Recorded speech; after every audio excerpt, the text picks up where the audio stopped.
This summer, I set out to see if it was too late to mount a campaign. Not a symbolic campaign, but a winning campaign for the presidency of the United States. I said that I could not stand aside from a campaign that would decide my nation's future and my children's future, that it was important to get out and have a voice. Political pundits around the country were totally horrified by my plain speaking when I walked out and said, "No dough, no go." They couldn't believe anyone could be that straight speaking, but that's what we are in Colorado. I said I wanted America to see me as a candidate for president who was a woman, rather than a woman's candidate, and label me and pigeonhole me, because I felt that my qualifications were every bit as good, and had my name been Patrick, that's how they would have treated it. Patricia Schroeder, September 28th, 1987. Welcome to Civics and Coffee. My name is Alicia, and I am a self-professed history nerd. Each week, I'm going to chat about a topic on U.S. history and give you both the highlights and occasionally break down some of the complexities in history and share stories you may not remember learning in high school, all in the time it takes to enjoy a cup of coffee.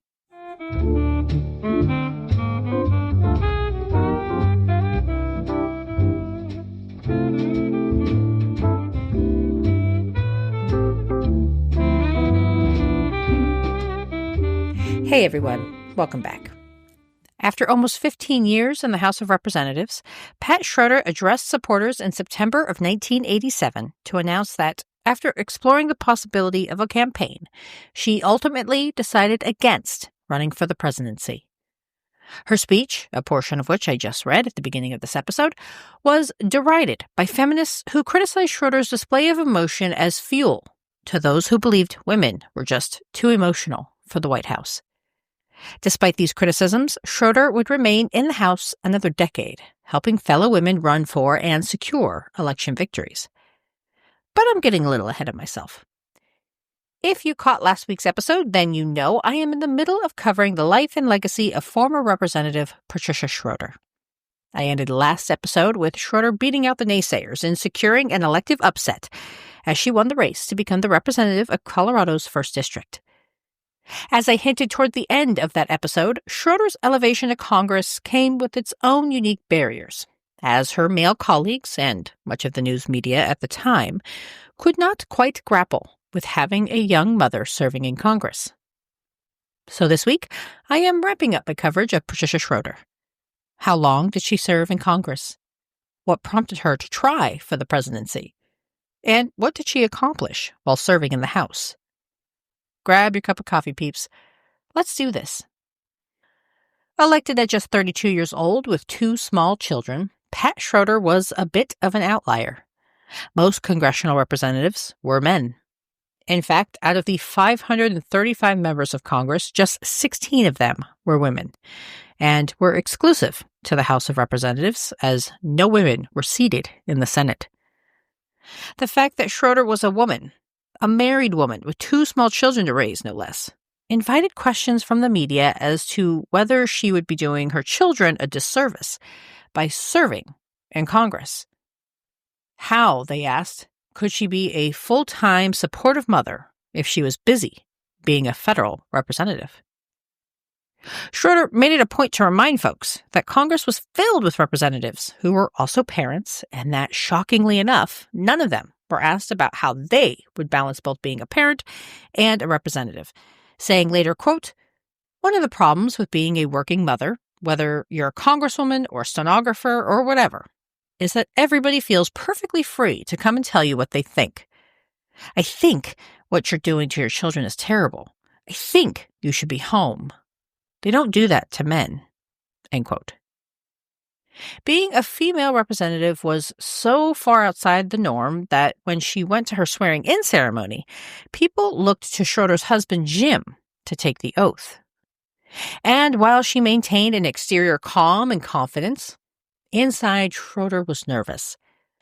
Letting a little imposter syndrome take over, Schroeder wondered why she was there and whether she had what it took to be a strong advocate for her constituents back home in Colorado.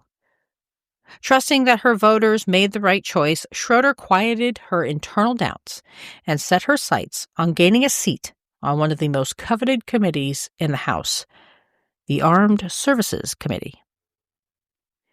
Considered conservative in nature and filled with men, the Armed Services Committee controlled more than 1/3 of federal discretionary spending in 1973.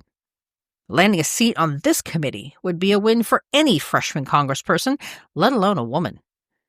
In seeking the assignment, Schroeder hoped to work from the inside to free up some funding for other social welfare programs she supported.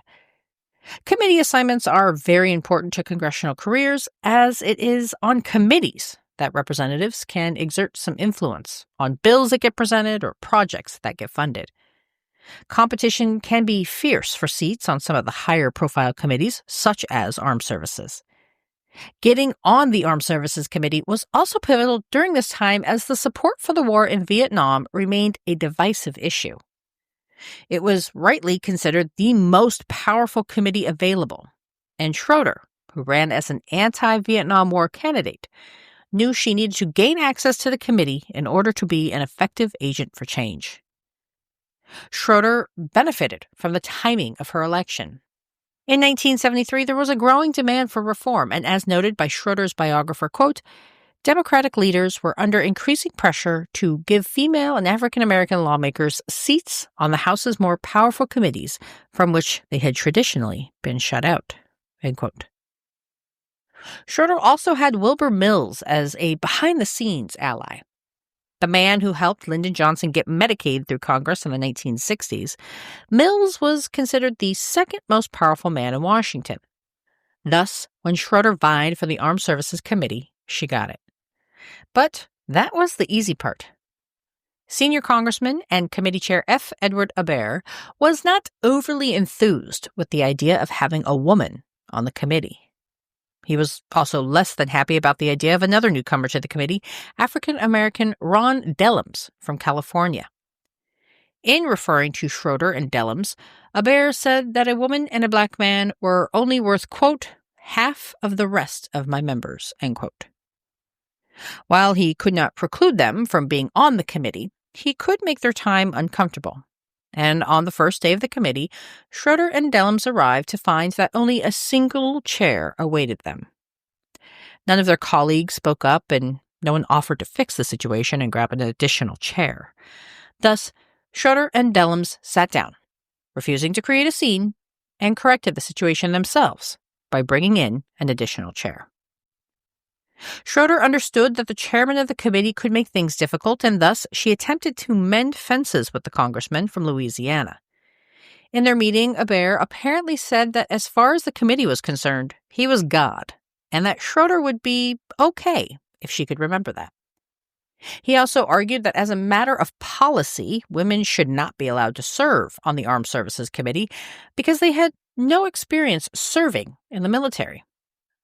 These statements did not go over well with the freshman congresswoman, who took the time to research her male colleagues to determine just how many had service backgrounds. In her research, Schroeder found that a majority of those sitting on the committee had not served, undercutting the chairman's argument. Keenly aware of how to use the media to her advantage, Schroeder made sure to make a point about her colleagues' lack of experience in the military during committee hearings, a stunt that did not win her any friends. Schroeder also defended her position on the committee, saying, quote, when men talk about defense, they always claim to be protecting women and children, but they never ask the women and children what they think, end quote.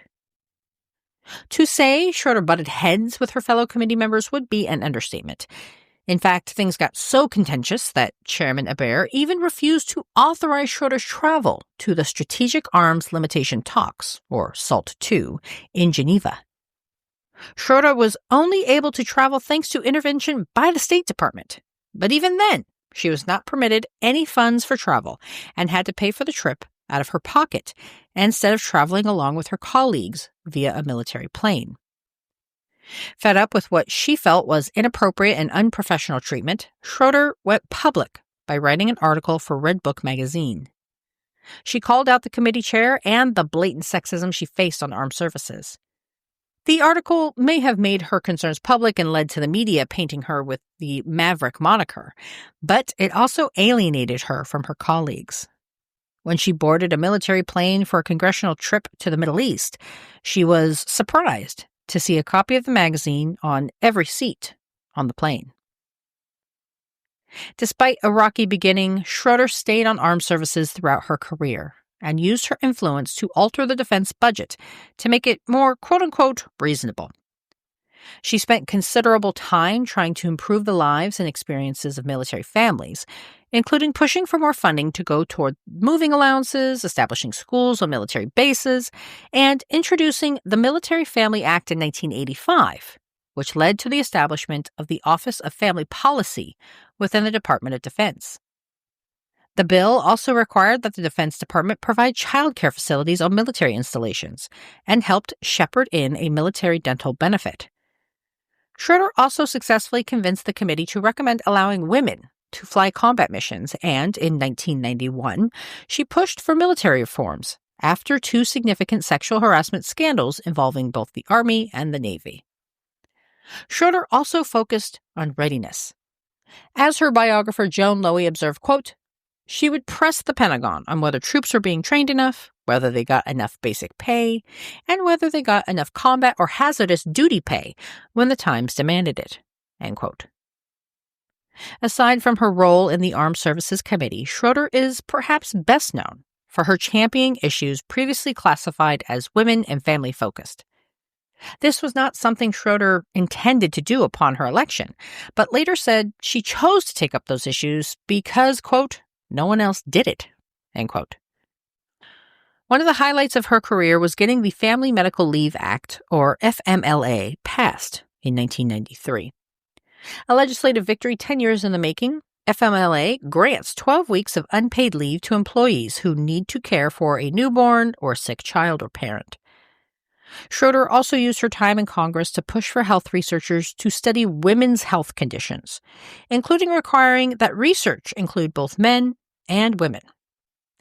She was a voiceful supporter of the Equal Rights Amendment, abortion rights, and pushed for gender equality in the workplace. Schroeder played a pivotal role in the passage of the Pregnancy Discrimination Act in 1978.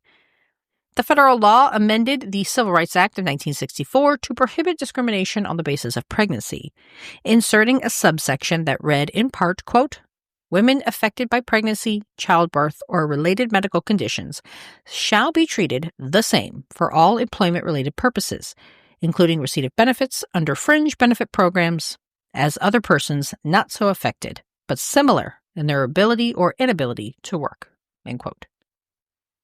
Schroeder also worked to ensure that she left the proverbial door behind her open for the next generation of women. In 1977, she became a founding member of the Congressional Women's Caucus, which she co-chaired for 10 years. She also worked hard to get other women elected to Congress, including in 1992 when she traveled to Georgia to help future Representative Cynthia McKinney secure victory. McKinney, who was an admirer of Schroeder's, had written her a letter asking for advice when she felt that her own campaign for the House wasn't being treated as seriously as it should. Not only did Schroeder travel to Georgia and make campaign stops for McKinney, she also made a personal donation to the campaign. Schroeder was an effective communicator and someone who understood how to use the media to advance a narrative. She spent the 1980s speaking up against President Ronald Reagan's policies, even coining the term Teflon president to describe Reagan's ability to withstand any attempts to criticize his presidency.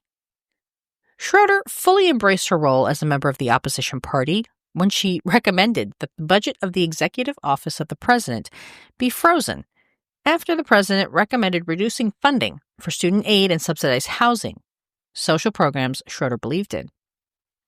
Schroeder also held Reagan to account for exaggerating the number of women appointed to high-ranking positions within his administration, citing statistical data to back up her arguments. Her jabs did not always land well and were sometimes used by her critics as evidence that Schroeder was a lightweight and someone who should not be taken seriously. In 1987, as the country prepared for another presidential election, Schroeder went to work trying to elect her first choice, Colorado Senator Gary Hart, serving as his campaign chair. Hart's candidacy did not last once evidence of an extramarital affair became public, and Hart suspended his campaign in May of 1987. Just a few weeks later, Schroeder made a somewhat surprising announcement. She was thinking of launching a bid for the White House. The first woman to vie for a major party's nomination since Shirley Chisholm a decade earlier, Schroeder's announcement made news, and this time, the headlines remembered her name. However, entering late and unable to raise the money necessary to launch an effective national campaign, Schroeder announced in September that she would not seek the nomination. In giving her remarks, Schroeder became emotional, a reaction that, as I mentioned in the beginning of the episode, earned her fierce criticism by her critics and feminists. Refusing to bow to the noise, Schroeder continued her work in the House for another 10 years before retiring in 1997. She kept herself busy, serving on the Judiciary Committee and overseeing a select committee on children, youth, and families. Schroeder also continued to wear the opposition crown proudly, going toe-to-toe with Republican Congressman Newt Gingrich in the mid-90s. Eventually, though, the partisan divide got to be too much for Schroeder, and she left office after serving 12 terms. Upon her retirement, Schroeder lamented that the gender gap in Congress was dismaying, where women remained a minority. As of this recording in 2025, women still only represent about 28% of those sitting in Congress, despite being just over 50% of the U.S. population. Former Representative Schroeder spent her retirement working as the president and chief executive of the Association of American Publishers before finally retiring in 2008. She passed away at the age of 82 on March 13th, 2023. Patricia Schroeder never became an insider. She served without ever becoming the chairperson of a committee or holding a position of power within the Democratic Party. Despite being someone who was on the outside, Schroeder was an effective politician. Securing pregnancy protections, family leave, and working to increase protections for whistleblowers, Schroeder demonstrated not only that women could handle being in Congress while also raising a small family, but that they could be incredibly impactful and effective as well. I will end this episode with a quote that I think is very representative of who Schroeder was and her ability to disarm folks with her famous wit. When looking back on her career, Schroeder expressed gratitude for being born when she was, telling the interviewer, quote, "If I'd been born in a prior generation, I would probably either be dead or in a mental institution." Thanks, peeps. I'll see you next week. Thanks for tuning in, and I hope you enjoyed this episode of Civics and Coffee.